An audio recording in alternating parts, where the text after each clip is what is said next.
और परिवार के हर किसी को कुछ न कुछ करके कमाना पड़ता था, ये हालत थी। हमने जीवन में कोई कभी कभी लोग मुझे पूछते हैं कि मोदी जी कोई आप एक्स्ट्रा कोई आपका शौक, मतलब मुझे जिंदगी में शौक क्या होता है मालूम ही नहीं है। वाह क्या एक्टिंग कर रहा है। तो भैया सुना, एक दिन में 4-4 जोड़ी कपड़े बदलने वाले और देश से ज्यादा विदेश घूमने वाले मोदी जी कह रहे हैं शौक क्या होता है मुझे मालूम ही नहीं।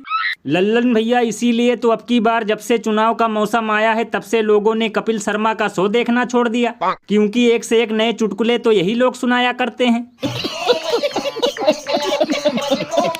क्योंकि मशरूम के साथ साथ दबाकर चंदा खाने वाले, नए नए कपड़े बदलकर फोटो खिंचवाने वाले, करोड़ों की कार और प्लेन में घूमने वाले अब लोगों को ये बता रहे हैं कि शौक किस चिड़िया का नाम है मुझे पता ही नहीं।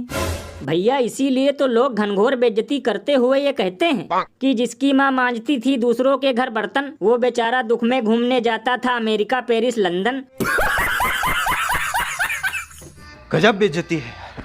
और भैया मुझे तो लगता है कि जब तक ये राजाओं महाराजाओं की तरह सोने का मुकुट पहनकर नहीं घूमते तब तक इन्हें नहीं लगेगा कि ये सुख भोग रहे हैं, क्योंकि यहाँ महंगाई और बेरोजगारी की वजह से लोगों का एक बनियान तक खरीदना मुश्किल है, और ये पानी की तरह पैसा खर्चा करने के बावजूद भी कह रहे हैं शौक क्या होता है मुझे मालूम ही नहीं। ये बिल्कुल सही कहा आपने। वैसे लल्लन भैया अगर बैठे बैठे एक बार फिर सुना देते अपनी भीख मांगने वाली गाथा तो हम लोगों के साथ साथ मणिपुर वालों का भी मनोरंजन हो जाता।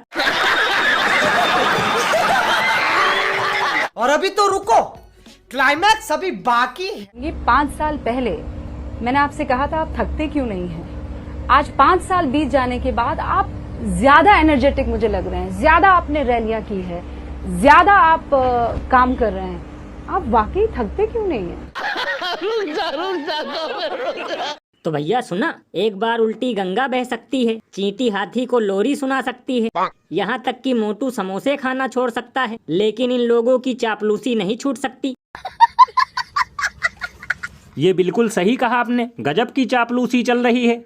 इन्हें सवाल पूछना चाहिए, महंगाई कम क्यों नहीं हुई, युवाओं को रोजगार क्यों नहीं मिल रहा, किसानों की आय दोगुनी क्यों नहीं हुई, आपने फार्मा कंपनियों से चंदा लेकर लोगों की जिंदगियों से खिलवाड़ क्यों किया।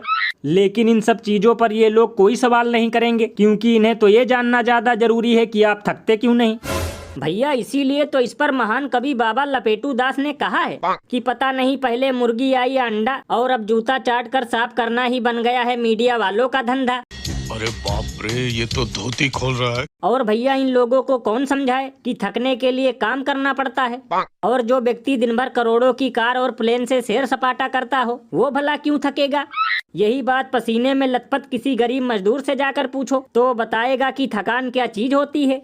ये बिल्कुल सही कहा आपने। वैसे लल्लन भैया, अगर एक बार विश्वगुरु को प्रेस कॉन्फ्रेंस करना पड़ जाए तो फिर ऐसी लगेगी थकान कि 1 हफ्ते तक नहीं छोड़ेंगे बिस्तर और मकान।